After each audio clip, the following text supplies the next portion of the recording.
Olha que coisa louca. A gente está acostumado a pensar assim, né? O futuro da humanidade, né? Aquela coisa, puta, vamos viajar, colocar nossa imaginação futurística a serviço aí da nossa projeção do que vai ser a espécie humana.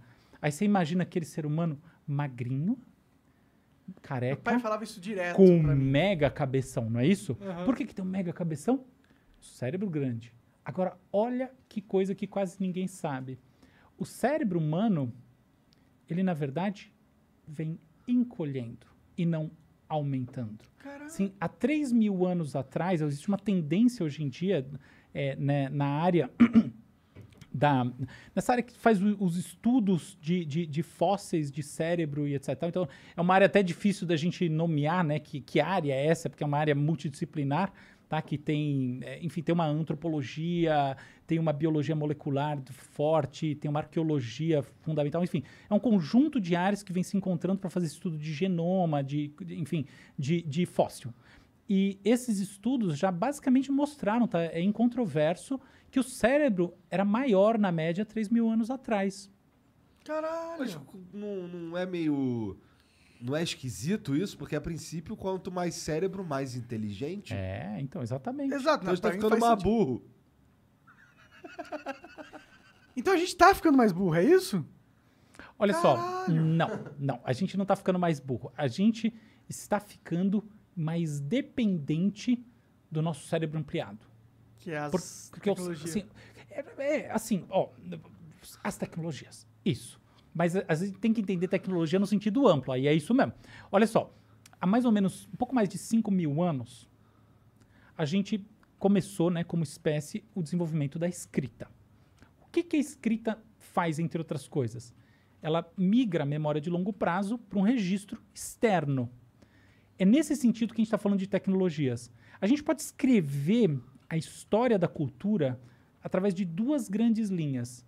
Os nossos dispositivos de aumento motor e os nossos dispositivos de aumento cognitivo. O que é dispositivo de aumento motor? É, por exemplo, o uso das ferramentas, por exemplo, o tear mecânico, quando a gente vai, né, olhar, por exemplo, Revolução Inglesa. É uma revolução super cognitiva, tá? Super complexa. Mas o papo de uma máquina que gera produção se traduz pelo quê? Eliminação de braços. Então é nesse sentido. Século XX, mecanização da indústria. Braço. Por quê? Porque as coisas que a indústria estava produzindo, ela permaneceu produzindo. Ela simplesmente aumentou a escala, velocidade, reduzindo a necessidade de trabalhadores. Em outras palavras, ela não mudou a qualidade do produto, ela mudou o método de produção. E ela mudou eliminando trabalho no braço para colocar trabalho nesse braço. Beleza. Agora olha essa outra história. A gente inventa a leitura, a gente aprende com a escrita. A gente, na verdade, começa registrando em cavernas, fazendo desenhos rupestres, essa coisa toda. A gente vai para os registros mais formais. Aí a gente inventa a calculadora. Como é que a gente inventa calculadoras? Calculadoras primitivas, o ábaco, tá? Então, é um negócio que tem mais de 4 mil anos, tá surgindo na Mesopotâmia, na China, todo um monte de lugar mais ou menos ao mesmo tempo, tá? Então, surge essa calculadora. Aí, a gente vai evoluindo como sociedade e olha o que a gente inventa, que coisa mais interessante. A gente inventa registros que permitem você conversar com pessoas que estão falando outras línguas, ou seja, a gente inventa a tradução, a gente inventa as correlações entre o que uma pessoa fala aqui e outra pessoa fala tal, e a gente começa a ampliar a nossa escala de entendimento. É assim que, por exemplo, o comércio dependeu fortemente, né, foi dependente num determinado momento dessa habilidade de ter uma comunicação comum. Até uma coisa interessante, quando eu era criança, todo mundo acredita, não todo mundo não, mas tinha aquela coisa do Esperanto, né, que essa é a língua da... o Esperanto existe. Meu avô sabia falar Esperanto. Então o Esperanto é um barato, é em inglês. É em inglês? Não é, tipo, É, qual é a língua universal? É foi- inglês. Ah, tá, realmente. Então, Esperanto é inglês. É. Então, não funciona muito você planejar e falar vai ser desse jeito. Tá? As coisas funcionam desse jeito. Não é. O córtex pré-frontal, é a sociedade se auto-organizando. Mas ok, tava lá. Então, essa coisa da gente aprendeu, né, os mercadores, a ter formas de se comunicar que tem uma certa universalidade, saindo da lógica de nicho, entrando em lógicas que são realmente de fusão social. A gente vai evoluindo. Quando a gente olha, por exemplo, pensa bem, ó, aqui tá a máquina a vapor, aqui a gente tem a mecanização da indústria e tal. Nos anos 60, 70, sobretudo, o que a gente tem? O desenvolvimento dos computadores industriais e depois, a partir da metade dos anos 70, dos PCs, que não estavam chegando no público, estavam em desenvolvimento, tá? Então, esse é o primeiro momento da coisa. E aí, o que a gente tem? A gente tem uma mudança de paradigma fundamental, porque o nosso aumento agora não é simplesmente um aumento na capacidade de fazer aquilo que a gente fazia. É um aumento efetivo na produção de informações que de outra maneira a gente não faria, porque com todo o tempo, porque dado que o tempo é finito, nem com todo o tempo do mundo a gente conseguiria. Então você tem uma quebra de paradigma a partir do que muita gente chama de terceira revolução industrial, que na verdade não tem nada de industrial, ela é informacional, que é essa coisa do computador. E agora tem uma coisa diferente acontecendo, que é essa transformação da lógica da sociedade a partir da inteligência artificial. Mas resumindo, você tem dois grandes pilares, duas grandes linhas, né? O aumento cognitivo e o aumento motor.